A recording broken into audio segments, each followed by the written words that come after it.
Rachapalli police station పరిధిలో SR junior కళాశాలలో అనుమానాస్పద స్థితిలో మృతి చెందిన పూజిత బంధువులు ఆందోళన కొనసాగిస్తున్నారు. ప్రస్తుతం కాలేజీ ముందు దాదాపు ఉదయం నుంచి తమ కూతురు మృతికి కారణం చెప్పాలంటూ వాళ్ళు ఆందోళన చేస్తున్నారు. ఖచ్చితంగా యాజమాన్యం దీనిపైన క్లారిటీ ఇవ్వాలి. యాజమాన్యమే తమ కూతురు మృతికి కారణం అంటూ శోక సంద్రంతో విలపిస్తున్న పరిస్థితి మనకు కనిపిస్తుంది. హృదయ విదారక దృశ్యాలు. ఇద్దరు కూతుళ్ళని కలిసి చదివించాం మేము, ఇన్నేళ్లుగా వాళ్ళిద్దరు కలిసి చదువుకున్నారు. కానీ ఈరోజు యాజమాన్యం మొదట మాకు కాలు జారి కింద పడిపోయింది, బాత్రూంలో పడింది, రూమ్లో పడింది అని చెప్పి ఇతర కారణాలు చెప్పినటువంటి కాలేజీ ప్రిన్సిపాల్ ఒక్కసారిగా తమ కూతురు చనిపోయిందని చెప్పి పోలీసులతో ఇటు కాలేజీ యాజమాన్యం సమాచారం ఇవ్వడంతో వాళ్ళంతా శోకసంద్రంతో కాలేజీ ముందు ఆందోళన చేస్తున్న పరిస్థితి. పూజిత తల్లి మనతో ఉన్నారు, ఒక్కసారి మనం మాట్లాడే ప్రయత్నం చేద్దాం. అమ్మ, బాధాకరం ఇది, మేము కూడా బాధ వ్యక్తం చేస్తున్నాం. కానీ అసలు ఏం జరిగిందన్న విషయం తెలుసుకోవడం. ఏం జరిగిందో కాలేజ్ వాళ్ళు ఏం చెప్పట్లేదు సార్, ఒక్కొక్కలాగా చెప్తున్నారు. మేము ఇందాక రాగానే పోయి వాళ్ళ ఫ్రెండ్స్ని ఎంక్వైరీ చేసినాం. వాళ్ళ ఫ్రెండ్స్ని ఎంక్వైరీ చేసి అమ్మాయి ఉండే రూమ్ చూసినాం. అమ్మాయి ఉండే రూమ్ ఇదివరకు ఉండే రూమ్ కాదు. ఇదివరకు మా పెద్ద పాప కూడా ఇక్కడే చదువుకుంది 2 సంవత్సరాల్లో. ఆమెది అయిపోయింది, ఆమెది బీటెక్ చేస్తుంది. ఏమి ఇప్పుడు ఇంజనీరింగ్ సెకండ్ ఇయర్. ఈమె కొంచెం చిన్నప్పుడు టాయిలెట్ పోసే అలవాటు ఉంది. అంతకుముందు మా పెద్ద పాప ఉంటుంటే ఇద్దరు కలిసి ఉండేవాళ్ళు. ఒకరోజు ఫోన్ చేశారు, మీ పాప టాయిలెట్ పోస్తుందని పక్కన ఉన్న వాళ్ళు కంప్లైంట్ చేస్తున్నారు, బెడ్ చేంజ్ చేస్తున్నాం అన్నారు. అంతేగాని రూమ్ మారుస్తున్నాం అని మాకు చెప్పలా. దేశపోయి నా బిడ్డ నా మూల పడేసి భూత బంగ్లా ఉన్నట్టుంది. మరి ఏసి సంవత్సరం అవుతుందంట, మరి నా బిడ్డ భయంతో సూసైడ్ చేసుకునేది అయితే ఈ సంవత్సరం మంచి చేసుకోవచ్చు కదా. అవన్నీ లేకుండా పొద్దున్న 9:30కు ఫోన్ చేసి మీ పాప బాత్రూంలో జారిపడ్డదని చెప్పింది. బాత్రూంలో జారిపడ్డదని చెప్పిన కాసేట్కే మమతాకి దేశపోయినాము, మమతాల వల్ల కాదంటే గాంధీకి దేశపోతున్నా అన్నది.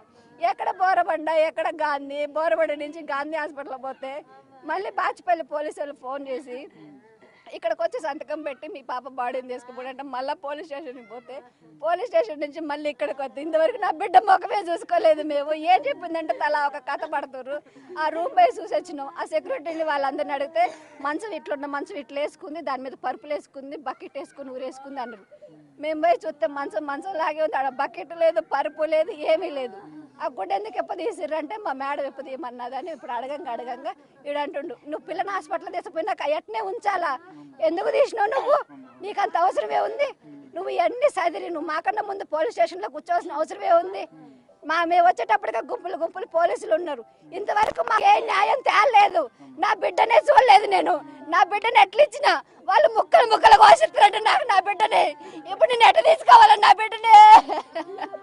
నేను కన్నది వీళ్ళకి ముక్కలు కోసుకోవడానికా? నేను కన్నది వీళ్ళ కోసమా?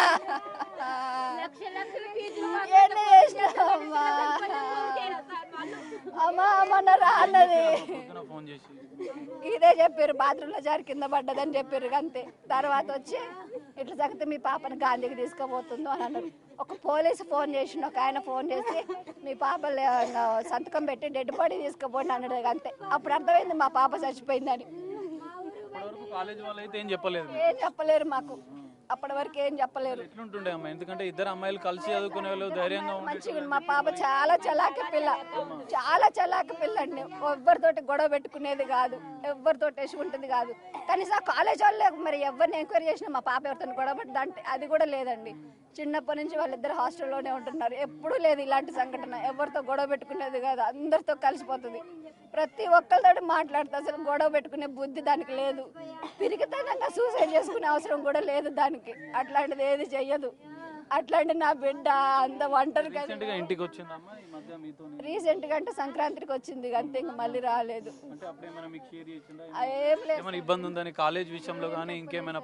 పాప ఏం చెప్పలేదు, ఆమె అట్లాంటి ఏం చెప్పదు. ఇంతవరకు కూడా ఏది చెప్పదు. మొన్న మధ్య సోమవారం మంగళవారం ఫోన్ చేసి అమ్మ ఫీజు కట్టండి, హాల్ టికెట్ ఇవ్వలేదు అంటే మా అమ్మ శాలరీ 1st తారీఖు పడుతుందమ్మా, 1st తారీఖు పడగానే కడతామన్నాం. మా ఆయనకు జీతం పడ్డదో 10,000 కట్టినాడు. కట్టగానే అమ్మ సరే నాన్న హాల్ టికెట్ ఇచ్చారని ఫోన్ చేసి మళ్ళీ ఒక రోజు ఫోన్ చేసి అమ్మ నాకు డ్రెస్సులను ఉసిరికాయ పచ్చడి పంపించమ్మా అన్నది. సరే అమ్మ నేను డబ్బులు కట్టలేదుగా, డబ్బులు ఇంకా మొత్తం తీసుకొని వస్తాను. ఇక లేదు, ఇప్పుడు మేమే తీసుకుపోతున్నాం నా పిల్లని నేనే తీసుకుపోతున్నా ఇప్పుడు. పండగకు వచ్చినప్పుడు మీతో అంత మంచిగానే ఉందండి.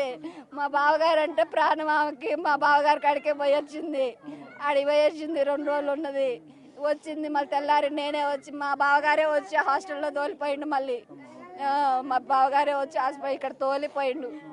ఆయన వచ్చిండు, ఆయనతో పాటు వచ్చారు.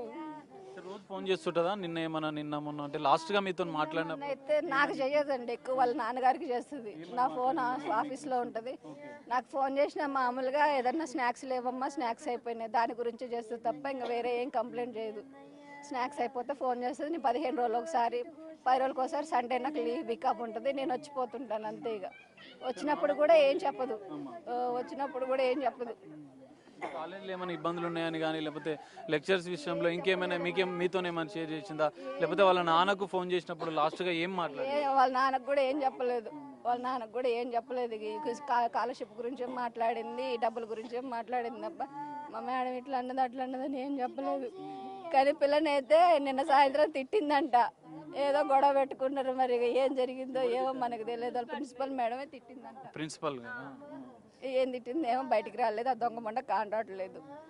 పూజిత అంటే మీ కూతురు ఫ్రెండ్స్ ని తో మీరు మాట్లాడారు, వాళ్ళు ఏమని చెప్పారు? ఫ్రెండ్స్ని ఎంక్వైరీ చేస్తేనే నిన్న సాయంత్రం అయితే తిట్టింది. ఎందుకు తిట్టిందో మాకు కూడా తెలియదు, అందరితో మంచిగా ఉంటుంది, అట్లా ఏం లేదు. నిన్న సాయంత్రం మేడం తిట్టింది అని చెప్పింది, అదొకటైతే చెప్పారు. ఇక పిల్లగాళ్ళని కూడా ఎవరు అడగట్లేదు. ఇప్పుడు సెక్యూరిటీ చెప్పేది ఒకలాగా ఉంది, వార్డెన్ మేడం చెప్పేది ఒకలాగా ఉంది, మనిషికి ఒక్కొక్కటి చెప్తున్నారు.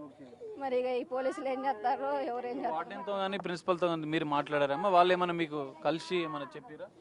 వాళ్ళేం చెప్పలేదు. మామూలుగా ఇక్కడ మా వాళ్ళు మాట్లాడుతుంటే చెప్తున్నారు.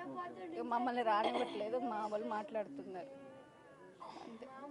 పూజిత అంటే లేదమ్మా, ఇప్పుడు ఎట్లా న్యాయం ఏం కావాలి? ఎందుకంటే యాజమాన్యం నిర్లక్ష్యం వల్లనే జరిగిందని చెప్పి మీరు ఆరోపిస్తున్నారు. వాళ్ళనే జరిగింది, ఇంకేం న్యాయం చేస్తారు సార్? పోయిన నా బిడ్డనైతే తీసుకురాలేరు కదా, ఇంకేం న్యాయం చేస్తారు? ఏమొచ్చి నాకేం కష్టం తీరుతాయి? నా బిడ్డను తీసుకురారు కదా. నేను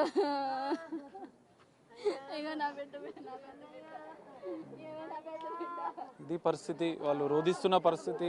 తమ ఇద్దరు కూతులను ఎంతో ఉన్నత విద్యావంతులను చేయాలని అనుకున్నాం, కానీ ఇట యాజమాన్యం నిర్లక్ష్యంతో ఇటు ఆత్మహత్య చేసుకుందని చెప్పి వాళ్ళు చెప్తున్నారు. కానీ తన కూతురు ఆత్మహత్య చేసుకునేంత పిరికిది కాదు అని చెప్పి ఆ కుటుంబ సభ్యులు చెప్తున్న పరిస్థితి కనిపిస్తుంది.